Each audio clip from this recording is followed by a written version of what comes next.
Қызылорда қаласында болған жағдай, автокөлік автоцонға бара жатады. Алғашқы тіркеуге жолда полиция тоқтатып, көлікті айыппұл тұрағына апарып тастайды. Оған 592-сінің біріменен хаттама толтырып, істі сотқа жолдайды. Жүргізуші мән-жайларын айтады. Кеше ғана птс салған, оның алдыңғы күні 2 миллион 200 мың теңге утиль алымын төлеген, оның құжаттарын бәрін көрсетеді. Және қазір менімен бірге еріп барыңыз, автоцонға барып, мен тіркеуге барып жатырмын, өзіңіз растасаңыз болады деп.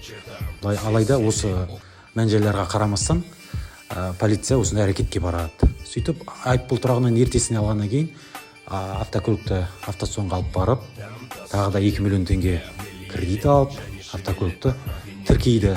Тіркеу куәлігі, басқа да құжаттардың бәрін және мән-жайлардың бәрін жеткізгеннен кейін сот осы жағдайлардың бәрін ескере отырып, әкімшілік істі бұзып тоқтатады.